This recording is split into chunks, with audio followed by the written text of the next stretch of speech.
Hey guys, what's going on? It's your boy, Big Blue Dream 97 here to talk to you. Once in a blue moon, apparently, My Hero Academia, Manga chapter 256, titled The High, Deep Blue Sky. And with this chapter, this marks the first time I am doing a review of My Hero in 2020 because I was busy for the last few ones. But this also marks the first time that I'll be doing it based off the official translations for My Hero Academia. Now, am I going to do it for everyone? I will try my best to do so, but chances are high enough I will probably do it when they come out. And it just so happens that I just discovered the official release before I found the scanlations and the translations illegally online. Probably shouldn't be saying this, but hey, it's YouTube. But anyway, when it comes to like this chapter, there's a lot to really talk about. Basically through bullet points, which is why I have this little handy dandy notebook just to help me guide from what we're going to be talking about. But to start off, this is basically like a demonstration of everything that all of Class 1A has learned in their work study over the winter break, and we basically go through pretty much each and every student like what they basically learned. And weirdly enough, we start off with a Terminator reference as the robots are talking about Skynet. And we all know, like, when it comes to like the robots in My Hero, they have like real sentience. So like they're talking, so like the translation is like, yo, we're Skynet, we're about to rule the world, and all of a sudden you just see Aoyama just cut through these robots. And starting from here on, like pretty much like each student has either like learned a new special move or gained like more experience, and they're all even separated by like who they worked with. Where at first we got like more of a visual, like a few chapters back where it shows like 1A and 1B and who they're working with. This time we get like specifically like names of like who they directly worked with, starting with like Ayama, Hagakure, and Ashido. And we first see Naval Laser himself with a new special move that he calls Naval Saber. And what's interesting about it is that he basically sort of has full control over like how like long the laser is, to the point where he basically like creates a sword with it. And what's even more amazing is what happens next, because he cuts through the robots, and then you just see Hagakure right next to him, like you can actually see her, but she's invisible. But she gained a new ability where she has the ability to bend light, which is something that we've kind of seen her done, where she's able to like refract light, because that's basically how her quirk works. But now she has the capability of like bending light, which means that that's like a good ability for her, because that means if she goes up to someone that's just say uses like light-based attacks, then like she will be a hard counter to it. So that is something that will be in her benefit. And probably the most interesting special move that we see throughout this entire chapter, which I'll talk about this a little bit later, like when I mention what it is. But we also have Ashido, who learns, has a new special move, which is Max Velocity Acid Man, which turns her into an acid monster, which is like the most adorable yet daily thing that Ashido should have. And also, just let you know that pretty much all of the characters have new designs. I'm not going to go directly into them, but when it comes to Ashido's, specifically, she has like goggles, which I'm not 100% sure how they work, but they turns out high enough they protect her from her own acid from getting in her mouth, as well as like what I assumed give Acid Man his eyes, because it looks like a living creature. And so after that, like everyone's just amazed by it, and we learn like a brand new hero name I'm pretty sure of, or it could be like one of the teachers anyway. But it's apparently Ashido, Hagakure, and Ayama worked under equipped hero Yoro Musha. I cannot speak Japanese, so I'm probably going to mess these Japanese names up. But everyone is just basically like, congratulations, wow, that was great. Also, a funny thing I just noticed is All Might is basically congratulating them too, but he's just spitting up blood because, you know, he's taking so much damage. And just a hint of like what they learned from their experiences is basically like how to like make plans. And like that's basically something that they say. So it's like, oh yeah, like what we got from this is that we're able to make plans. And there's a small cute moment where Ashido's like, yeah, did you see my acid man? And talking to Kirishima, and she's like, yeah, it's like my version of your unbreakable mode. And like, Kirishima's like, cool. And it's just a shipping moment. That's all that it is. And it's adorable because like they're both just bundles of just like joy and like enthusiasm in their own like sense. So it's just like a very like cute moment. And this just fuels, like, doesn't just put fuel on the fire. It takes the fire, throws it to a forest, and lights the forest on fire while dousing it all in gasoline. That is what this ship is doing right now. But besides that, I'm pretty much going to give like sort of like a rundown on everyone else that we see, because like there's like pretty much like small clippets, nothing really like major happening. So we'll start off with like as soon as like they do it, we see Ojiro and Sato, and they apparently worked under the lion hero, Shishido, and we also get the rankings for a few of these heroes as well. And apparently the lion hero is ranked number 13, and apparently what they learned was fast moving and being able to read moves before they happen. And then we also see both Jiro and Shojiro, and apparently they worked under a killer whale hero, Gang Orca, who is apparently number 12 now. And apparently what they gain from it is increase in search techniques. And you're basically going to get like a feel of like exactly what everyone learned. It's like they learned something that either betters them as a hero or improves something that they already built upon. So like when it comes to like those, like the first three, Ashido, Hagakure, and Aoyama, like just general like building plans. When it comes to like two main brawlers, they learn how to like basically like throw multiple punches at once while like basically being able to read moves ahead of him. So like that's basically kind of what it is. But then you have Ojiro and Shoji, who basically like just learns new ways to like use their techniques for like searching, and all of these for the most part also apply to like who they're working with to a sense. Because then next we have Kaminari, Sero, and Mineta, and like their like main thing that they learned was like how to like make effective team moves, and they learned this from working under like as far as we know the only like team themed group on the charts.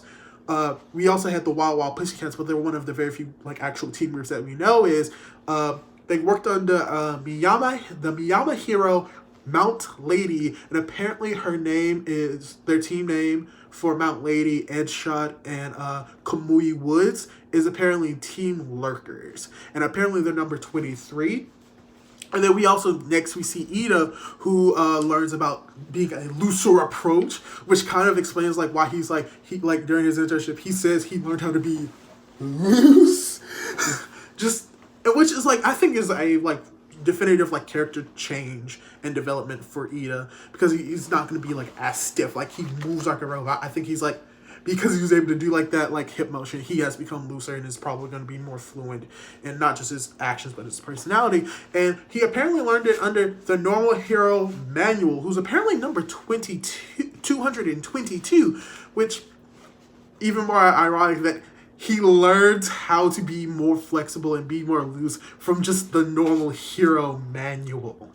Literally, he learns how to be loose from a manual. That's great. And probably like the most like just concrete like, oh yeah, this is something that totally applies to him is Coda, where he learns how to communicate with people, or smooth their communication, basically being able to speak better. Ironically, from the number 8 hero, the laundry hero Wash, which as far as we know, he only knows how to say wash, wash, wash. So that's even like more ironic. But then we also get, if I remember, we also get Tokoyami, who, as we know, was working with Hawks, and his general idea is that, and as we know, Hawks is a number 2 hero, and what Tokoyami learned is just like general improvements on themselves. Also when it comes to Froppy, Asui, and Uraraka, they worked under Ryuku, which is the number 10 hero, if I remember correctly. Yeah, she's number 10, the dragon hero Ryuku, and they basically learn how determination, which is very important for Uraraka, because a lot of her characters like basically being like determination, being like very extra and like wanting to achieve her goals, even if it means putting other things to the side, as well as like Asui, who like her determination is like wanting to like be friends with people and like wanting to protect people. So it makes sense that they'll do determination. We also have not Kagami, Kirishima, who, as we know, is working on Fat Gum, which we learned that Fat Gum is actually 58. We know he's a BMI hero, but he's number 58. That's some new information. And as Kirishima has already established, that he's basically basically making sure like the villains are able to go down fast and like destroy their will to fight. But actually, one of the more interesting peoples that we learn about is also Yaodozu, who she learns about predicting and acting efficiently, but she worked under the magic hero Majestic. And I think this is the first time we are hearing about or reading about Majestic. So, if anything, this may be kind of foreshadowing of what's going to happen next in the story. Chances are high enough Majestic's going to play an important role in the story. At least that's what I hope. I may go back and look at who she was working with. She may not play an idea, but I just find it interesting that like among like everyone here, like for the most part, the person that she worked under was like one of the very few people that didn't have a hero rank. Like pretty much like everyone else had a hero rank except for like Ashido's, except for Yoru Musha, but I think that's probably because he's a teacher. But like that's something interesting. And then last and certainly not least, we get to the new big three: Bakugo, Midoriya, and Todoroki, or as I like to call them, Deku and Shoto, where we basically get like what we learned like during like the training arc for them when they worked under Endeavor, where Bakugo learned how to raise the bar. As we know, Endeavor is the #1 hero. If I didn't say that, I'm pretty sure he would have burnt me alive, so I just want to let y'all know. And as we know, Shoto knows speed, and Deku just got experience, and that experience is like learning how to use Black Whip. And during this time, we have basically, we have All Might basically like trying to remember, having memories of Deku, and like how Deku basically looked up to him, and like followed him, and like now like he's like acting on his own, because he normally was like looking for approval for All Might, but now like he's just going on his own. And we see like a good use of Black Whip, which is like he basically like gets all of the robots. He like grabs all of the robots that Shoto and Bakugo didn't straight up destroy, and like he just pulls himself forward while kicking them. So it's like basically like if you have like the monsters right here and Deku's here, he basically like whips forward, brings them forward while he's kicking them in the same direction, destroying them, which means like he's getting like more force into it, which is a really good use of Black Whip. And I think like when it comes to just like being able to pull someone while kicking them, just shows how much force he's putting into the kick, as well as pulling, and just how strong Deku has gotten. The fact that he's able to pull people at the same time as like basically going full force on them as well. And even though yes, they're just robots, like you do that to like a normal person, that's going to be great. And we just get this like side-by-side shot of them just smiling, showing that Deku is going to be All Might's successor in both name and just like how he does things. And then after that, we basically get like the heroes commenting on like Bakugo, and it's like, wow, Bakugo, you were so good, you're able to conquer winter. And he's like, no, I just let her pinpoint my explosions, Baka. And everyone's like, oh wow, Shoto, you're so cool.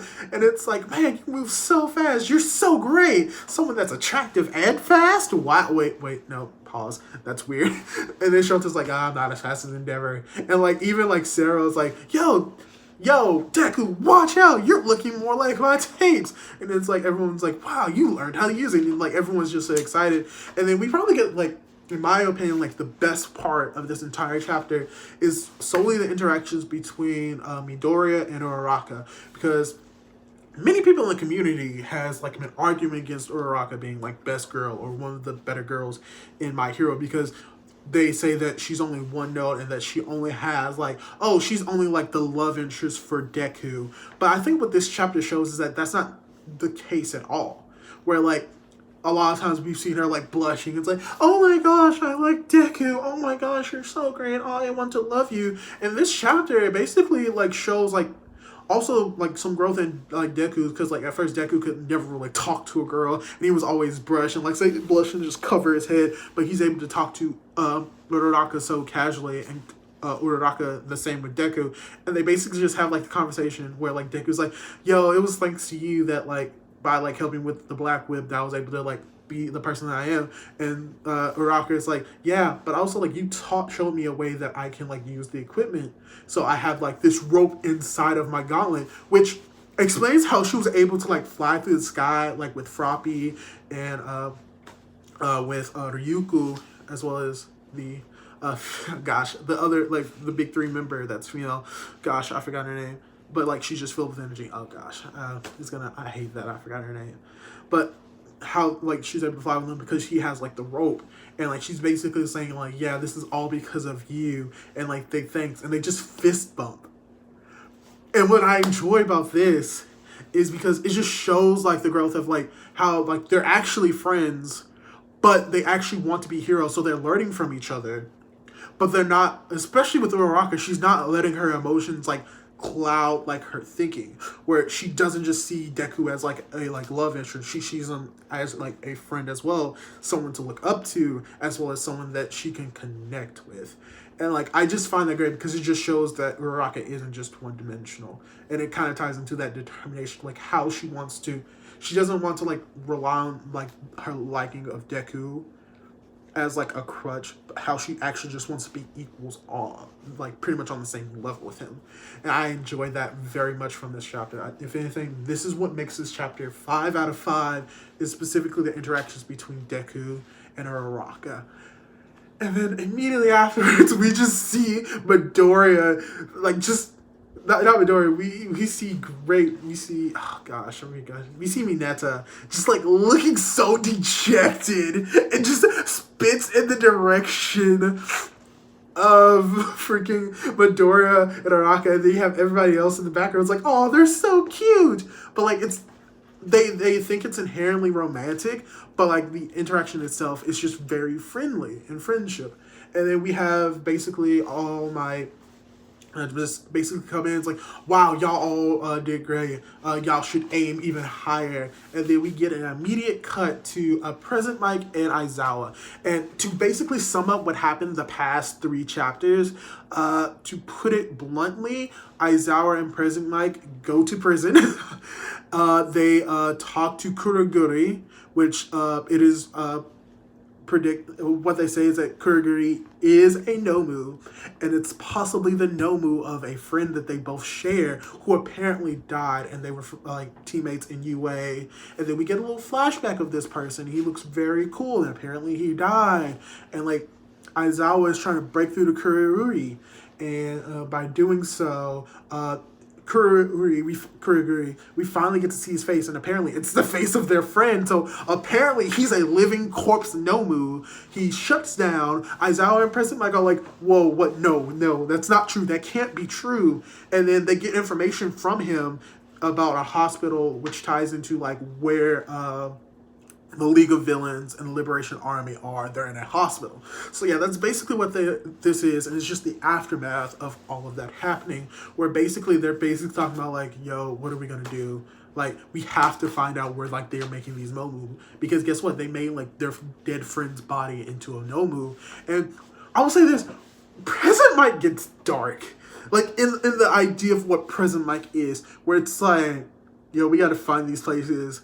And it's like, if we find where it is, it's like, what would you do? President Mike's like, oh, I'd run out here and have a karaoke contest. And President Mike is basically like ability to like scream so loudly. So like having a karaoke contest is like, oh, I'm gonna go out there and literally like blow their eardrums out. And then immediately what he says after that specifically is, and then I take my boiling blood and make a stew out of it. Like, he's mad. And like, we don't know how Aizawa feels either, but like, he probably has some similar ideals. Not like murder's intent. This is, President Mike just wants to murder whoever did this to his friend. And Aizawa's just sitting here like, yeah, probably. But before we get to hear what he says, the big 3, specifically Mirio, and oh gosh, I don't want to look their names up, so I'm just gonna say the big 3: Sun Eater and Nejiro. The big 3 are all here. Apparently something's going on with Eri. Her horn is apparently acting up. We see little things coming out of here, and then like they ask Aizawa because he has the ability to erase her quirk, and like Eri's crying. She's talking about her her horn is feeling weird. And just as a slight tangent, I think how Aries quirk actually works is I think that it's the storing of like emotion and stress. Like in the same vein as like Detnerat's leader, Redestro, I think like she's able to like store up her emotions. And I think that kind of like dictates like how the rewind works. Like the more like like anxiety and stress she's under and sadness, like the like worse that it gets. But like the more happy and excited that she gets, like the stronger it gets on a positive scale instead of a negative scale. But we don't know. But that's my theory, that the horn like stores emotions, or like we know it stores something, but we just don't know what. And my personally, I think it's emotion. But immediately after that, we cut over to Bakugo, Deku, and All Might in like the break room. Deku is just sitting there. And All Might is like, Deku, that's wonderful. You're able to master your black quirk. And Bakugo, man, you're just gonna, what type of heights are you gonna reach? And like they each give like their own question. Deku's like, thank you. And Bakugo's like, what do you mean? And we get straight to the point for what this meeting of these three are. We know it has to deal with One for All, because all three of them have a connection with One for All. But apparently, All Might was doing a little bit of research, and apparently, and I enjoy how he does this, he slides Midoriya over a book similar to like the books that he used to carry about different heroes. And what it says on this book is past successors quirks, notes for Midoriya fight. So that's the end of the chapter. So next chapter, we're probably going to learn more about the previous successes of One for All. Yes. This is what we've been waiting for ever since we learned that Deku's going to have 6 additional quirks. And something I'm pretty sure everyone needs to know. Deku theoretically and technically has 7 quirks. 7 quirks. And it's very likely that he has 7 because Toshinori and Deku are the only successors, as far as we know, that did not have quirks. The original user, which is All for One's brother, had the quirk to stockpile, to transfer his power, and was giving a stockpile quirk. So those fused together. So he got that 1 quirk. We also know like the muscly dude had Black Whip. So technically he has 7 quirks, but like One for All holds 6 of those. So he technically has 1. It just stores those 6 and like gave it more power. And we're about to get like a little bit of information on like who these people are. So chances are we're gonna get like a better understanding of like who the dude with the Black Whip is. We're probably gonna learn a little bit more about Nana and like what her quirk is. And we're probably also gonna learn more about the previous users of One for All. And there's a theory that one of them is Bakugo. So we may get confirmation if it's Bakugo or not, because that doesn't seem logical. Why do people think that? It's obviously not going to be Bakugo. Stop it. No. But if it is, I will actually be shocked. So yes, that's the end of the chapter.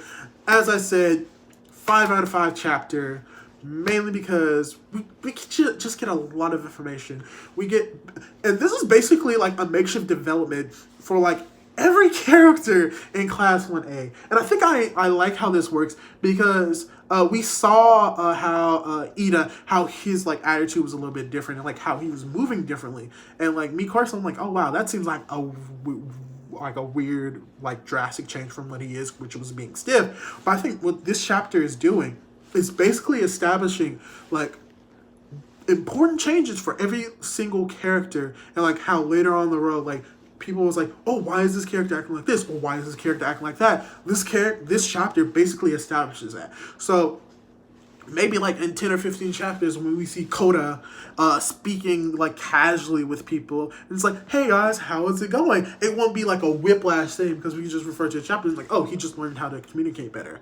Or like when we see Sato and Ojiro like able to like punch through steel walls, and it's like we can just refer to this chapter. And like this is basically like just like a way of like checking like any like past, any like future developments for the characters, and as a way of explaining like how they were able to get there. Like new power ups can be like drawn to this. Like Ashido's acid armor can be drawn to this chapter. Aoyama like being able to control like different light spectrums, or like different like lengths of light can be referred back to this chapter. So that in general just provide new information and basically